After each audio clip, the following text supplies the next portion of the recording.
নমস্কার। আচ্ছা, আপনি কি জানেন কোন বাঙালি অভিনেতা বিশ্বকবি রবীন্দ্রনাথ ঠাকুর এবং অমর কথাশিল্পী শরৎচন্দ্র চট্টোপাধ্যায়কে অদ্ভুত সব কাণ্ড করে হাসিয়েছিলেন?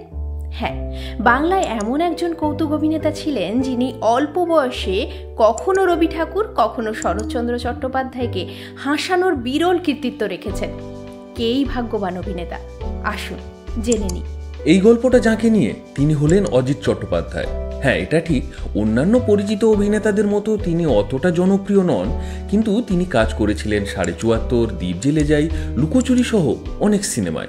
যাই হোক, ঘটনায় ফিরি। সময়টা ১৯৩৩ সালের। ঠিক হলো দমদমে উদয়ন পত্রিকা কবিগুরু রবীন্দ্রনাথ ঠাকুরকে সংবর্ধনা দেবে। এই সংবর্ধনা দেওয়ার কাজ কথাশিল্পী শরৎচন্দ্র চট্টোপাধ্যায়ের হাত দিয়ে হবে।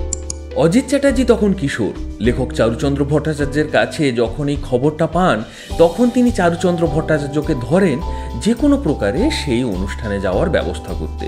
চারুচন্দ্র ভট্টাচার্য পরিষ্কার বলে দিলেন ওখানে মারাত্মক ভিড় হবে, অজিতের পক্ষে তাই ঢোকা এক প্রকার অসম্ভব। কিন্তু অজিত তো হাল ছাড়ার পাত্র নন। ভিড় কি করে ম্যানেজ করে রবি ঠাকুরের কাছে পৌঁছবেন, সে ফন্দি ততক্ষণে মাথায় এঁটে ফেলেছেন। অনুষ্ঠানের দিন এলো, যথাসময়েও বিশ্বকবিও উপস্থিত। সেই হল ঘরে মানুষের ভিড়ে তিল ধারণের জায়গা নেই। হঠাৎ পেছন থেকে একটা পাগলা কুকুরের কর্কশ ডাক শোনা গেল। সবাই ভয়ে অস্থির, সবাই মাঝখান থেকে সরে গেল। ভিড় কমে গেল নিমেষে। তখন অলরেডি সবার মাঝে একটা প্রশস্ত রাস্তা তৈরি হয়ে গেছে। সবাইকে অবাক করে সেই কিশোর অজিত তখন তার ঈশ্বরসম রবি ঠাকুরের সামনে কুকুরের ডাক ডাকতে ডাকতে এগিয়ে আসছেন। প্রসঙ্গত বিশ্বকবিও এই কাজকর্মে হতবাক হয়ে গেছেন। অবশেষে লেখক চারুচন্দ্র ভট্টাচার্য রবি ঠাকুরের কাছে অজিত চ্যাটার্জির পরিচয় দিলেন। তখন রবি ঠাকুর ব্যাপারটা বুঝতে পেরে হেসে ফেললেন। চারুবাবু আরও জানালেন এই কিশোর বিভিন্ন কৌতুকের অভিনয়ে বেশ দক্ষ। তারপর বিশ্বকবি রবীন্দ্রনাথ ঠাকুর চারুচন্দ্র ভট্টাচার্যকে নির্দেশ দিলেন অজিতকে একবার শান্তিনিকেতনে নিয়ে যেতে, সেখানে ছাত্রছাত্রীদের আনন্দ দেওয়ার জন্য। কিন্তু বিভিন্ন কারণে বিশ্বকবির জীবদ্দশায় অজিতের আর শান্তিনিকেতনে যাওয়ার সুযোগ হয়ে ওঠেনি। এবার আসি বিখ্যাত কথা সাহিত্যিক শরৎচন্দ্র চট্টোপাধ্যায় এবং অজিত চট্টোপাধ্যায়ের ঘটনায়।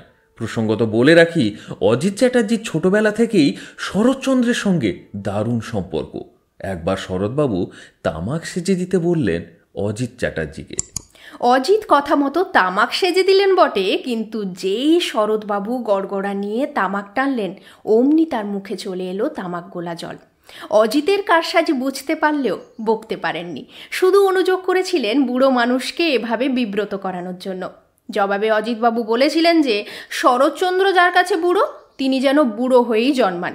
এই রিপ্লাইতে শরৎচন্দ্র চট্টোপাধ্যায়ও হেসে ফেলেছিলেন। বিশ্বকবি রবীন্দ্রনাথ ঠাকুর, কথাশিল্পী শরৎচন্দ্র চট্টোপাধ্যায় এবং অভিনেতা অজিত চ্যাটার্জির এই দুর্লভ ঘটনা আপনার কেমন লাগলো তা অবশ্যই কমেন্টে জানাবেন। আজকের মতো এইটুকুই। আমাদের এই নিবেদন ভালো লাগলে লাইক করুন, শেয়ার করুন এবং আমাদের এই সিনেচ্যাট উইথ অরূপ সূচি চ্যানেলটি সাবস্ক্রাইব করে পাশে থাকুন। ধন্যবাদ।